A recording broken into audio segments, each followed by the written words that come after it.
ఈ మధ్య నరవణే రాసిన పుస్తకం 4 స్టార్స్ ఆఫ్ డెస్టినీ అనే పుస్తకం మీద పార్లమెంటుతో సహా దేశవ్యాప్తంగా చర్చ జరుగుతుంది. మనం కూడా ఇంతకుముందు నేను కూడా ఒక వీడియో చేసి ఉన్నాను.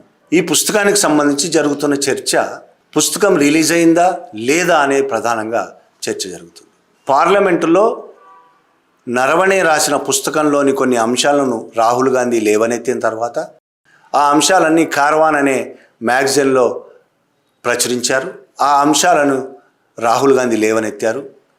ఆ అంశాలు ఇంతకుముందు కూడా చెప్పాను, అది చాలా అన్యాయమైన పరిస్థితి. అది చైనా ట్యాంకులు సైన్యం మన సరిహద్దుల వైపు దూసుకొస్తుంటే సైన్యాధికారులు ఏం చేయాలనే దాంతో నరవణే, అప్పుడు ఆర్మీ స్టాఫ్ చీఫ్గా ఉన్నాడు నరవణే.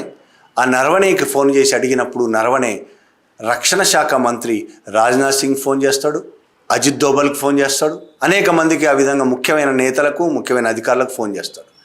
ఏం చేద్దాం, వాళ్ళు చైనా సైన్యం 4 ట్యాంకులు వస్తున్నాయి, దాంతోపాటు పదార్థాలను కూడా వస్తున్నది, ఏం చేద్దాం, మనం ఏం చేయమంటారు, మీ ఆర్డర్స్ ఏంటి మీ నుంచి అని అడుగుతాడు నరవణే. నరవణేకి ఏమి సమాధానం చెప్పారు. సాయంత్రం ప్రాంతంలో జరుగుతుంది. ఈ విధంగా ఫోన్లు వెళ్తూనే ఉంటాయి. వాళ్ళు ఏం మాట్లాడారు, ఫోన్లు వెళ్తూనే రాత్రి 9-9:30 అవుతుంది. వాళ్ళు చాలా దగ్గరికి వచ్చేస్తారు. ఇంకో నిమిషంలో వాళ్ళు సరిహద్దుల్లోకి వచ్చేస్తారు. మన భారత్ సరిహద్దులు దాటి వస్తారు. ఇంకా ఏం చేయాలి? అప్పుడు కూడా నరవణే రాజ్నాథ్ సింగ్ ఫోన్ చేస్తాడు. అప్పుడు కూడా రాజ్నాథ్ సింగ్ మళ్ళీ ఫోన్ చేస్తా అని చెప్పి కొద్దిసేపటి తర్వాత రాజ్నాథ్ సింగ్ ఫోన్ చేసి మోడీ ఈ మాట చెప్పమని చెప్పాడు. ఏం మాట? మీకు ఏది సరైనది అనిపిస్తే అది చేయండి అనే మాట చెప్పమని చెప్పాడు. ఇది ఒక బాధ్యత గల ప్రధాని చేయాల్సిన పని. అప్పటికే చైనా బార్డర్లో ఏది జరిగినా అది పెద్ద యుద్ధంగా మారే అవకాశం ఉంది. ఆ తర్వాత మొత్తం ప్రపంచం మీదే ప్రభావం పడే అవకాశం ఉంది. కాబట్టి చైనా బార్డర్లో ఏది జరగాలన్నా, మనం ఏ స్టెప్ తీసుకోవాలన్నా పై అధికారులు అంటే రాష్ట్రపతి కావచ్చు, ప్రధానమంత్రి కావచ్చు, రక్షణ శాఖ మంత్రి కావచ్చు, వాళ్ళ ఆర్డర్స్ ఇచ్చిన తర్వాతనే తీసుకోవాలనే ఒక ప్రోటోకాల్ కొనసాగుతుంది అక్కడ చాలా కాలంగా. పాకిస్తాన్ విషయంలో అది లేదు, కానీ చైనా విషయంలో ఉంది.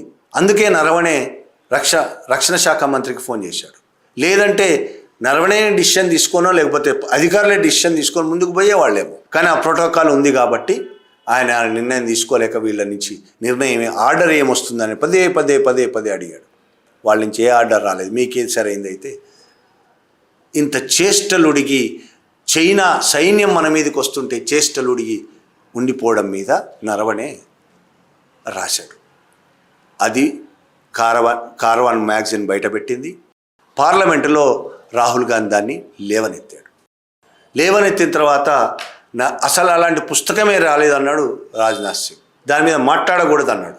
పుస్తకమే రాలేదు, అసలు అటువంటి పుస్తకం రాలేదు, రాని వాటి గురించి ఎట్లా మాట్లాడతారు, లేని దాని గురించి మాట్లాడుతున్నారు. నెక్స్ట్ డే రాహుల్ గాంధీ ఆ పుస్తకం తీసుకొని వచ్చాడు. ఇది పుస్తకం అని నోరు మూసుకోవాల్సిన పరిస్థితి. అప్పటి నుంచి ప్లేట్ పిరాయించి మాట్లాడుతున్నది ఏంటి? బీజేపీ వాళ్ళు పార్లమెంట్లో బీజేపీ వాళ్ళు కానీ ఆర్ఎస్ఎస్ సమర్థకులు దేశవ్యాప్తంగా సోషల్ మీడియాలో కానీ ఏం మాట్లాడుతున్నారు? అసలు మొత్తం చర్చను ఎటువైపు తిప్పేశారు? మోడీ చైనా సైన్యం వస్తున్నప్పుడు ఏం చేయాలనే విషయం మోడీ చెప్పాడా లేదా, అది నిజమా కాదా, అది కదా వాళ్ళు మాట్లాడాల్సింది. అసలు నరవణే అలా అన్నాడా లేదా, నరవణే మాట్లాడాలి. ఒకవేళ నరవణే అన్నాడా లేదా అనేది నరవణే మాట్లాడకపోయినా అట్లాంటి జరిగిందా జరగలేదా అనే విషయం ప్రభుత్వం చెప్పాలి, లేదంటే మోడీ చెప్పాలి, రాజ్నాథ్ సింగ్ చెప్పాలి. స్వయంగా రాజ్నాథ్ సింగ్ పేరుంది అందులో. రాజ్నాథ్ సింగ్ చెప్పాలి అటువంటిది జరగలేదు, మోడీ అలా చెప్పలేదు అనే విషయం స్పష్టంగా చెప్పాలి కదా. ఒకవేళ ఏం జరగకపోతే ఆ విషయం మాట్లాడకుండా అసలు పుస్తకమే లేదని ముందు చెప్పి ఆ తర్వాత పబ్లిష్ కాని పుస్తకాన్ని అలా బహిరంగంగా ప్రదర్శించడానికి వ్యతిరేకంగా ప్రచారం మొదలుపెట్టారు. బుక్ పబ్లిషర్ అయిన పెంగ్విన్ ఇండియా మీద ఒత్తిడి తీసుకొచ్చి మేము పబ్లిషే చేయలేదని పెంగ్విన్ ఇండియా ప్రకటించింది. తెల్లారి దాని మాట మార్చింది, మళ్ళీ మార్కెట్లోకి విడుదల చేయలేదని చెప్పి. నిజానికి బహిరంగ మార్కెట్లోకి విడుదల కాలేదు, కానీ కొన్ని కాపీలు అప్పుడే పెంగ్విన్ ఇండియా కొంతమంది దగ్గరికి పంపించింది. ఎట్లొచ్చినాయి ఏంది అనేది పెంగ్విన్ ఇండియా చెప్పాలి. ఇప్పుడు ఒక్క రాహుల్ గాంధీ దగ్గరే కాదు, చాలామంది దగ్గర ఈ కాపీలు ఉన్నాయి. విదేశాల్లో కూడా ఈ కాపీలు ఉన్నాయి. కాపీలు బయటకు వచ్చినాయి. కాపీలు బయటకు వచ్చిన తర్వాత నువ్వు రిలీజ్ చేసినవా లేదా ఎవరికి కావాలి? ఇక్కడ కార్వాన్ పత్రిక మొత్తం ప్రచురించిన తర్వాత ఇప్పుడు రిలీజ్ చేయాలి కాలేదు అని కదలేందుకు? అసలు సమస్యను పక్కదో పట్టించి అసలు ప్రశ్నలకు జవాబులు చెప్పకుండా, జరిగిందా జరగలేదు ఏదో ఒకటి చెప్పకుండా, అసలు చర్చ అంతా పుస్తకం ప్రింట్ అయ్యిందా, ప్రింట్ కాలేదా, బయటకు వచ్చిందా, మార్కెట్లోకి వచ్చిందా, కాలేదా, దాని మీద చర్చ చేయడం అనేది వీళ్లకు వెన్నతో పెట్టిన విద్య. ఆర్ఎస్ఎస్కి కానీ బీజేపీకి కానీ ఒక సమస్యను పక్కదో పట్టించి ఆ చర్చ వేరే వైపు మళ్లించడం అనేది మామూలుగా రాజకీయ నాయకులు అందరూ అదే పని చేస్తారు. ఆర్ఎస్ఎస్కి అయితే అది 100 ఏళ్లుగా ప్రాక్టీస్ చేస్తుంది పని. రాజకీయ నాయకులు అందరూ అలాగే చేస్తారు అని ఎందుకంటున్నంటే మీకు గుర్తుండే ఉండాలి, ఓటుకు నోటు కేసులో చంద్రబాబు నాయుడు, ఇప్పుడు రేవంత్ రెడ్డి వీళ్ళందరూ దొరికినప్పుడు ఫోన్ ట్యాప్ అయి అందులో చంద్రబాబు నాయుడు ఎమ్మెల్సీతో మాట్లాడడము అవన్నీ బయటకు వచ్చినాయి. బయటికి ఆ వీడియో లీక్ అయింది, బయటకు ప్రచారమైంది. చంద్రబాబు నాయుడు డబ్బులు ఇచ్చినట్టు ప్రచారమైంది. ఎన్ని కోట్లు, 100 కోట్లు ఎంతో డబ్బు, 100 కోట్లు 50 కోట్లు ఎంతో కొంత డబ్బులు ఇచ్చినట్టు ప్రచారమైంది. చాలా పెద్ద ఎత్తున ప్రచారమైంది. కేసు రేవంత్ రెడ్డి మీద కేసు కూడా నమోదైంది. ఆయన జైలుకు కూడా పోయాడు. ఆ విషయం తెలుసు మనకి. అప్పుడు చంద్రబాబు నాయుడు చేసిన ఆర్గ్యుమెంట్ ఏందో మీరు ఒక్కసారి గుర్తు తెచ్చుకోండి. తను చేశాడా, డబ్బులు ఇచ్చాడా, ఇయ్యలేదా, అదంతా అబద్ధమా, అసలు డబ్బులు ఇవ్వడం అనేది అబద్ధమా అనే దాని గురించి కాకుండా, ఫోన్ ట్యాప్ చేయడం అన్యాయం, ఇది నా ఫోన్ ట్యాప్ ఎట్లా చేస్తారు, అది ఆయన మాట్లాడిన మాటలు. అసలు సమస్య నువ్వు దొంగతనం చేసావా అని వాడు చెప్తున్నాడు. దొంగతనం చేసావా లేదా అనే విషయం చెప్పకుండా నువ్వు సీసీ కెమెరాలు ఎందుకు పెట్టావు, అది అన్యాయం అని మాట్లాడడం అనేది చంద్రబాబు నాయుడు ఆ రోజు చేసిండు, మీకు గుర్తుండి ఉంటుంది. ఇప్పుడు బీజేపీ కూడా, ఆర్ఎస్ఎస్ కూడా అదే పని చేస్తుంది. బీజేపీ అదే పని చేస్తుంది. బుక్ ప్రింట్ కాలేదు, అసలు నువ్వు అన్నావా లేదా? మోడీ చైనా యుద్ధానికి వస్తున్నప్పుడు లేకపోతే మన మీదకి వస్తున్నప్పుడు మాట్లాడకుండా కూర్చున్నావా లేదా? మీ ఇష్టం వచ్చినట్టు చేసుకోండి అని అన్నావా లేదా? అది కదా చెప్పాల్సింది.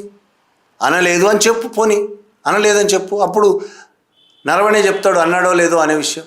అది మాట్లాడకుండా పక్కదో పట్టించడం అనేది మామూలుగా వీళ్లకు 100 ఏళ్లుగా ప్రాక్టీస్ చేస్తున్న అంశం. ఆర్ఎస్ఎస్ అందులో భాగంగానే వాళ్ళ బీజేపీ మాట్లాడుతున్నది. బీజేపీ నాయకులు మాట్లాడడమే కాదు, ఇది ఇష్యూ ఆ పార్లమెంట్లోకి బయట పెద్ద ఎత్తున ప్రచారంలోకి రాగానే స్లీపర్ సెల్స్ ఒక్కసారి మేల్కొన్నాయి. భారతదేశ వ్యాప్తంగా వ్యాపించి ఉన్న స్లీపర్ సెల్స్ ఉంటాయి. వాళ్ళ అకౌంట్లో డబ్బులు పడుతుంటాయి. ఎప్పుడు స్లీపర్ సెల్స్ ఒక్కసారి నిద్రలేచినాయి. ఎందుకంటే వాళ్ళ అకౌంట్లో డబ్బులు పడ్డాయి. స్లీపర్ సెల్స్ నిద్రలేచి సోషల్ మీడియాలో ఒక్కసారి కమ్ముకున్నాయి. సోషల్ మీడియాలో ప్రచారం మొదలుపెట్టినాయి. రాహుల్ గాంధీకి వ్యతిరేకంగా, వాళ్ళకి మాట్లాడే వాళ్ళకు వ్యతిరేకంగా, మోడీ ఎంత గొప్పోడో, 56 ఇంచుల ఆయన ఛాతి ఎంత గొప్పదో, ఈ విషయాలు మాట్లాడడం మొదలుపెట్టి నరవణే మాట్లాడిన మాటల మీద ఎవరైనా ప్రశ్నలు అడిగితే వాళ్ళ మీద దాడులు చేసి బూతులు తిట్టి, నరవణే రాసింది పుస్తకంలో కరెక్టా కాదా అని అడిగిన వాళ్ళ మీద బూతులు తిట్టి దాడులు చేస్తూ స్లీపర్ సెల్స్ పెద్ద ఎత్తున కొద్ది రోజులుగా చాలా పెద్ద ఎత్తున సోషల్ మీడియాలో దాడులు మొదలుపెట్టాయి. వీళ్ళకి స్లీపర్ సెల్స్కి అబద్ధాలైనా చెప్పండి అనే వాళ్ళ ఆర్డర్స్ ఎప్పటి నుంచో ఉన్నాయి. అబద్ధాలనే చెప్పండి కానీ మనం గెలవాలి, మన వాదన గెలవాలి, ప్రజల్లో మనం మంచిగా ప్రచారం కావాలంటే అబద్ధాలైనా చెప్పండి. అమిత్ షా బహిరంగంగానే చెప్పాడు అబద్ధాలు చెప్పండి అని. ఆర్ఎస్ఎస్ వాళ్ళు కూడా వాళ్ళ మీటింగులో బహిరంగంగానే చెప్తున్నారు, అబద్ధాలైన ప్రచారం చేయండి, నిజాలే చేయాలని ఏం లేదు, అబద్ధాలైన ప్రచారం చేయండి. అబద్ధాలైతే ఎన్నైనా ప్రచారం చేయొచ్చు, నిజమైతే ఒక్కటే ఉంటుంది. అట్లా ప్రచారం చేయడం, ప్రజల మెదళ్లలో విషయాన్ని నింపడం, విషయాన్ని ప్రచారం చేయడం, ఈ విధంగా ఈ 100 ఏళ్ల వాళ్ళ ప్రాక్టీస్ ఇప్పుడు మన మీద రుద్దుతున్నారు. అట్లా నరవణే పుస్తకాన్ని కూడా అసలు చర్చని పక్కదోవ పట్టించి, పుస్తకంలో ఏం రాశారనే చర్చని పక్కదోవ పట్టించి దాన్ని పుస్తకం ప్రింటింగ్ అనే విషయానికి పరిమితం చేశారు. దాన్ని మనం గుర్తించాల్సిన అవసరం ఉన్నది. Thank you very much.